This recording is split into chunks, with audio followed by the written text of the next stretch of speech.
INEC declares Professor Chukwuma Charles Soludo of the All Progressive Grand Alliance, ABGA, winner of the Anambra State governorship election as NTA X-rays mode in Awka. Later, we will join Sokoto Network Center for discussion with experts on market fires and FRSC Ember Month campaign reports. This is Panorama coming to you from NTA Network, Abuja. I am Frama Panyi.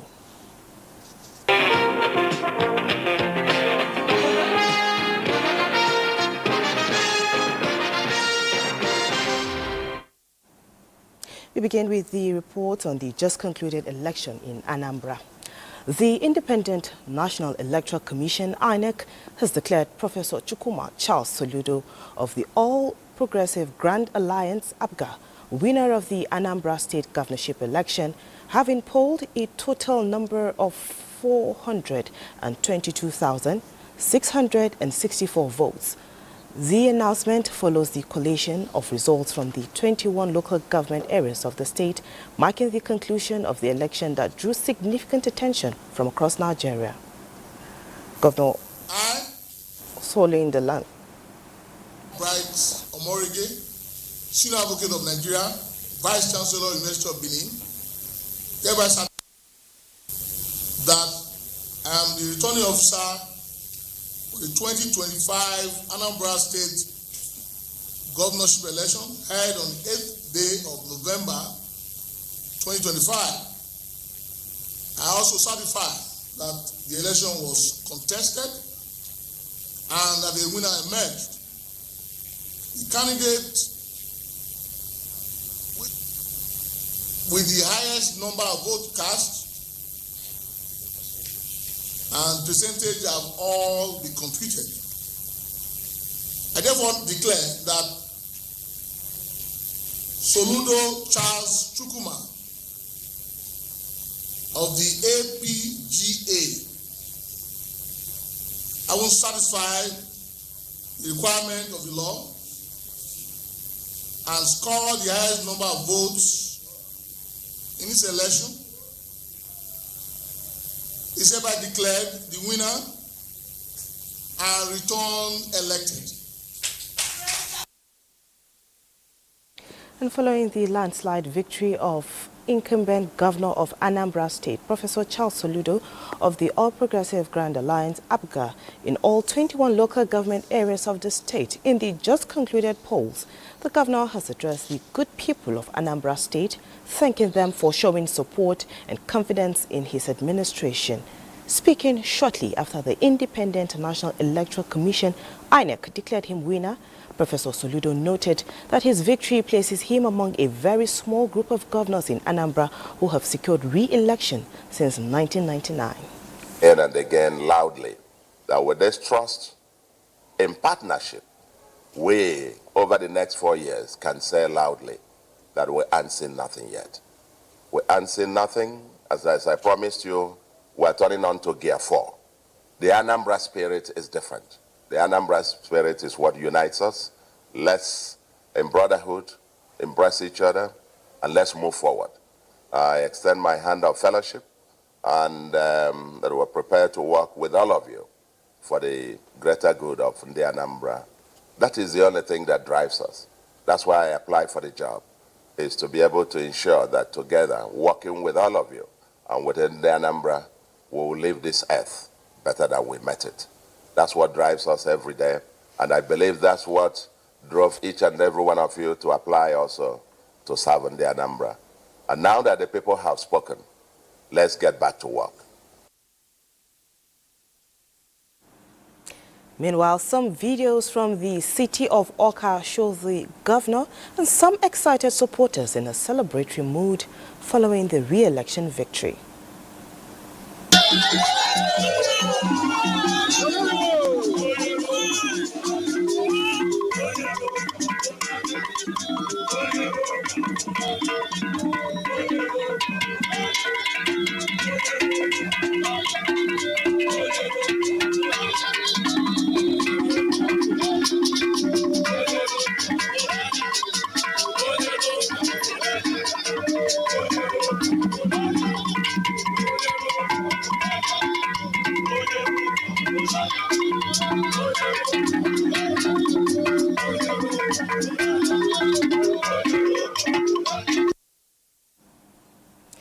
Right. Now, the Africa Union Development Agency, New Partnership for Africa's Development, AUDA NEPAD, African Peer Review Mechanism, APRM, Nigeria, has commended the peaceful and credible conduct of the Anambra State governorship election.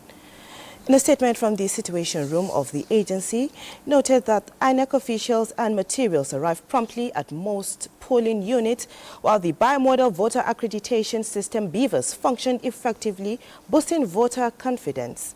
The overall process, AUDA NEPAD, APRM Nigeria observed, was peaceful, transparent and largely compliant with the Electoral Act 2022, while commending INEC, security agencies, civil society groups and the people of Anambra for their exemplary conduct, reaffirming its commitment under the AU Agenda 2063 and address NPOA. The agency pledged continued support for participatory democracy and good governance across the country.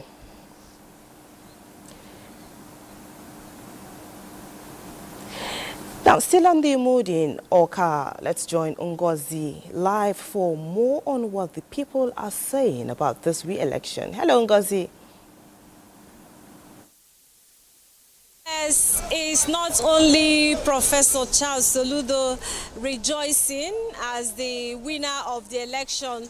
We also have some Anambra people here who are here to share their own reaction over the victory. Prof.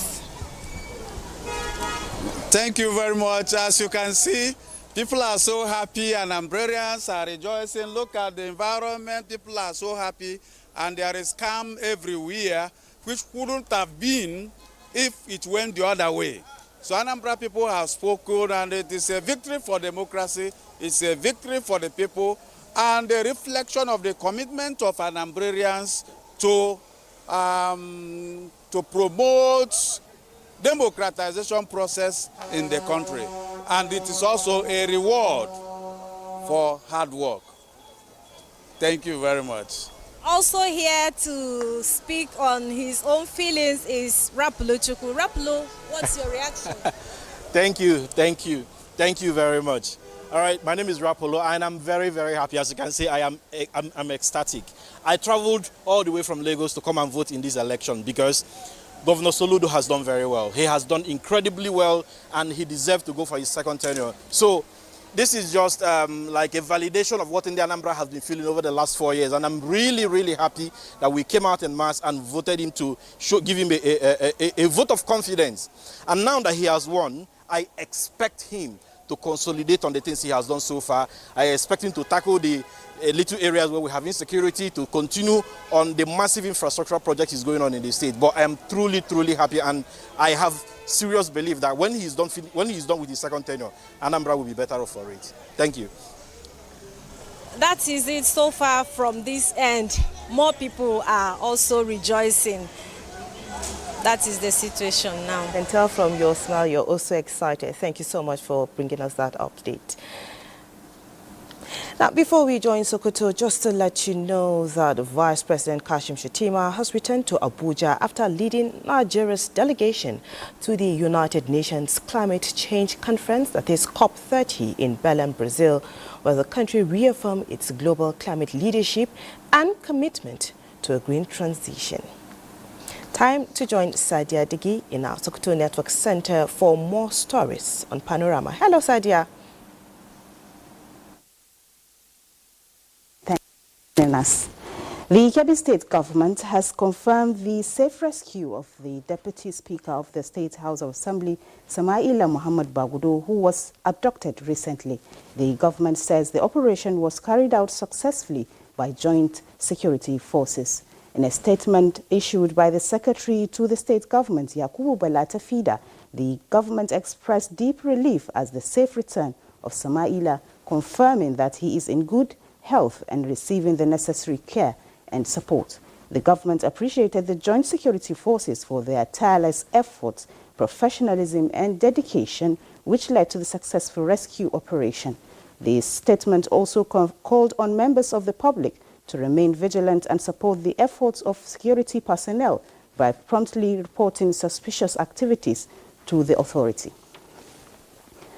Frequent fire outbreaks in major markets have continued to raise serious concern in Sokoto, prompting the Federal Fire Service in collaboration with other stakeholders to convene a high-level engagement to work out strategies to prevent the recurring incident. Dalhatu Abdullahi reports that the service has also taken the message directly to the people moving through major streets in Sokoto to educate traders and residents on fire prevention and safety measures, particularly as the dry Harmattan season sets in. The report. In recent years, several fire incidents have gutted shops at Sokoto Central and Kara markets, destroying goods worth millions of naira and leaving many traders counting their losses. To address the recurring menace, the Federal Fire Service Sokoto Command, in collaboration with sister agencies and stakeholders, embarked on a sensitization campaign on fire prevention and control. The Comptroller Federal Fire Service Sokoto State Command, Muhammad Bello Jibrilla, says the initiative aims to curb frequent market fire disasters through continuous public education and safety advocacy. Negligence, faulty electrical wirings, and poor handling of inflammable materials were identified as some of the major causes of the infernos, urging traders to ensure proper wiring, regular checks, and the use of fire extinguishers. Make sure when we go back, we should do the same thing to enlighten our members on this very important case. Stakeholders urge traders and the public to support collaborative efforts in preventing fire disasters and ensuring safer trading environment. Muna dan ƙara kira ga jama'a na cewa kowa ya tabbatar da ya kasance a ankare game da abubuwan da sun ka shahi wutar lantarki. The campaign themed strengthening interagency collaboration to prevent market fire outbreaks in Sokoto State also featured a roadwalk from the Federal Secretariat to the Government House through Gawannama area in Sokoto. Dalhatu Abdullahi, NTA News. Now let's take a break. Panorama will continue in a moment. Stay with us.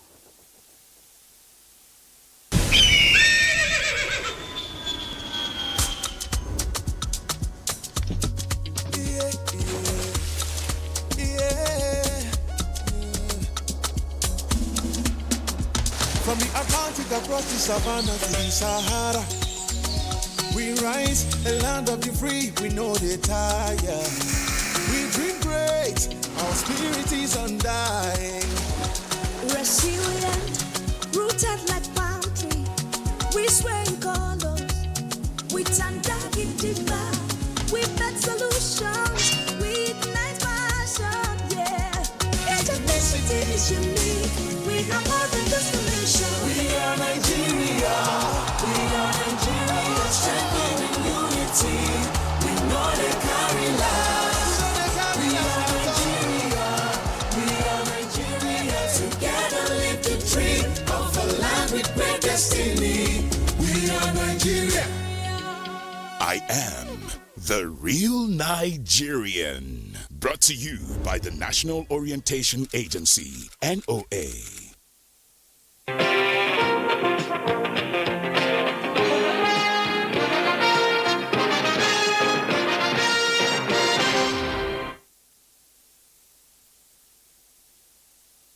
For rejoining us.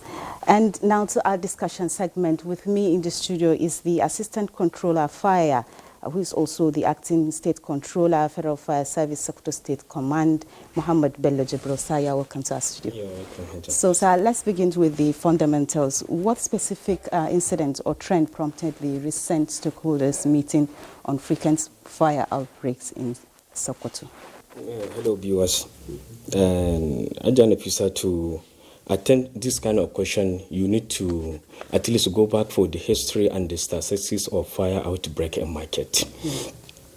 You will find that the leading causative agent of psychological trauma among the traders in Sokoto, it is market fire outbreak.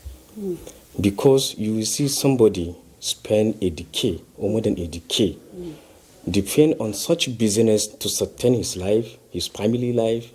At the end of the day, within a 5 minutes, the fire outbreak and come and destroy all his business activities. Yeah. So how do you think this will come to his life? So with the virtue of that, we Federal Fire Service will call upon on the meeting for the stakeholders to come and join so that we can discuss the preventable strategies to improve the fire education for the traders and the market community, and also to strengthen the collaboration among the stakeholders so as to reduce the calamity. And remember, to reduce the calamity, the reduction of the calamity must be directly proportional to the reduction of the incident. So when the incident drastically reduce, so definitely the calamity will also reduce. Inshallah. Okay. So what were the key resolutions or outcomes reached at the meeting, and now how are they being implemented? Yes, so many resolutions were made there. We agree that in our market, there is a lack of good sanitation. The housekeeping of the market is very poor. We don't know what the Minister of Environment are still doing. So with that, there is need for us to advise the authority to address such kind of issue. We know that there is a conjunction in the market. So even such, they must be addressed. And also during the meeting, we agree that there's need to establish a kind of strong collaboration between the local authority and the Federal Fire Service. And also we will advise the authority to provide and maintain the modern firefighting equipment in the market. And also during the meeting we'll come out with the resolution that we need to create a kind of team that will go around time to time in the market for checking and inspection of electrical wiring in the market. Okay. That is some of the outcome of the meeting. Okay. So can you tell us, though you have started explaining the electrical appliances, but can you tell us the specific causes of fire outbreaks in these markets? Yes, there are so many causes of fire outbreak. Among the notable one, we can say there is a human negligence. Okay. There is electrical fault. Poor installation of solar panel or solar charger or battery itself. And then misuse of electrical cables. Sometimes you may see person is supposed to use the 4 mm wire cable, but he may decide to go for the 2.5 or 1.5 mm because it is cheaper. So unknown to him, he's causing a problem to his shop. Yeah. And then when you look at in the market, there's some kind of food vendors. So in their process of cooking the food in the market, sometimes they may forget or they may partially, after the cooking, they quench the fire. So before you know, then that remaining, it will regenerate itself. Then before you know, the fire it can take. And also the causes, among the causes there is a abundance of safety measures. Lack or poor enforcement from the authority. Okay. So all this can bring about the fire. Above all this, we have climate change and the environmental factors. Also, they can bring about the fire. Okay. Okay. So, are there any ongoing planned public awareness campaigns or training programs aimed at improving fire safety and emergency preparedness among the traders? Yes, of course. Not only the traders. Our plan, or what we are working now, is every institution in Sokoto, they must undergo the training on how to prevent the preventable fire outbreak. And there is a kind of unpreventable. So when it is occur, so how to arrest it on the initial stage. Okay. I think last week we just rounded up with the financial institutions. So we are looking this week or next week we will start for another institution. Maybe it may be you media section. Maybe we will call upon you or maybe other institutions. Inshallah. Okay, so what final message would you like to convey to the general public, especially traders and market authorities, on the prevention of safety? The final message is that for the traders, they should think outside the box. Okay. They should stop thinking how to get profit. Okay. You build a business for more than Tiki, as I said before, and then you depend on that business. But always you are thinking how to get profit. You fail to think how to get the safety of that business. Yeah. So I urge for the traders to think of their safety other than the profit. No, thank you very much, Esther, for coming on Panorama this afternoon. You are very welcome. Thank you very much. That was our discussion with the Assistant Controller, Federal Fire Service, Sokoto State Command. And moving on, the Sultan of Sokoto and President General Nigerian Supreme Council for Islamic Affairs, Muhammad Saad Abubakar, has urged the newly appointed Emir of Zuru, Sanusi Mikailu Sami, to show compassion and prioritize the welfare and development of his people. The Sultan gave the charge when he received the Emir of Zuru on a courtesy visit to his palace in Sokoto. Alhat Abdullahi reports. The Sultan's palace was filled with members of the royal family, traditional title holders, and dignitaries from Zuru Emirate who accompanied the new Emir on the visit. The Sultan of Sokoto and the President General Nigerian Supreme Council for Islamic Affairs, Muhammad Saad Abubakar, reminded the Emir that leadership is a sacred trust for which he will one day be held accountable. He urged the Emir to initiate programs that will promote the lives of his people and to engage closely with them to understand their needs. The Sultan also called on traditional rulers to remain united in promoting peace and development, and on Muslims to continue praying for the stability and progress of the nation.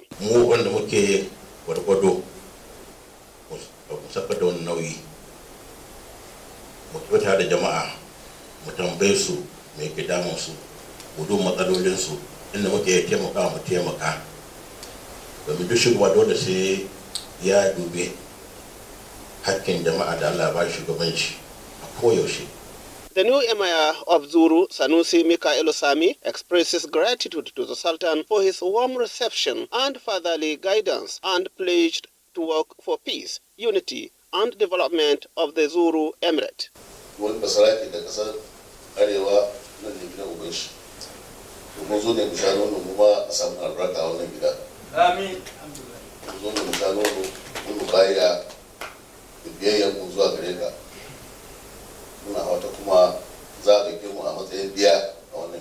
The monarch seeks the Sultan's continued support and prayers. In Sokoto, Dalhatu Abdullahi, NTA News. All eyes beam to the Etihad Stadium, where two dominant English Premier League clubs, Manchester City and Liverpool, clash in a season-defining encounter. With details and more, let's join Suleiman Musa on Sports Updates. The 10th edition of the annual Lagos Women Run held Saturday part in the 10-kilometer race.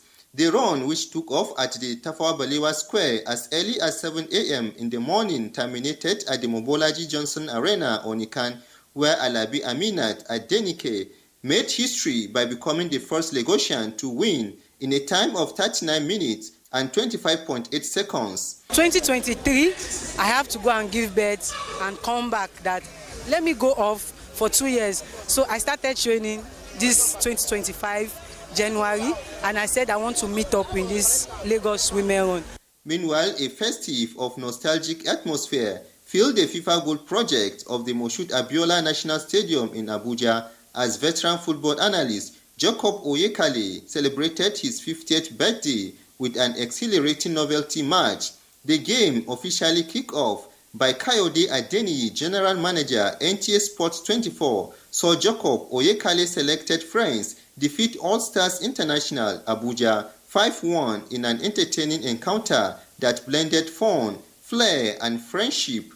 Nigeria has potential, that Nigeria should realize its full potential in sports. Elsewhere, Katsina United and Barrow FC ended their Nigerian Premier Football League MPFL Match Day 12 clash in a 1-1 stalemate at the Muhammadu Dikko Stadium in Katsina on Saturday. The match featured a blend of skillful play, strong defensive efforts, and some moments of lapses in focus, resulting in both teams earning a point. Sunday's fixtures will have Rangers playing Shooting Stars in Enugu, Wiki Tourists hosting Niger Tornadoes, Warri Wolves will be at home to Ikorodu City, and league leaders Nasarawa United welcoming Kwara United at the Lafia City Stadium. And finally, Arsenal's impressive 10-match winning streak ended unexpectedly on Saturday at the Stadium of Light, where they drew 2-2 against a determined Sunderland. Manchester United and Tottenham Hotspur also finished in a draw, while Everton secured a 2-0 victory over Fulham. For Sunday matches, Crystal Palace will host Brighton, Aston Villa will entertain Bournemouth, Leeds United will travel to face Nottingham Forest, and Manchester City will meet Liverpool in a highly anticipated showdown, with both teams aiming for victory. With Sport Update, Suleiman Musa, NTA News. And this is where we wrap up News Panorama from Sokoto Network Center. Thanks for staying with us. Good afternoon.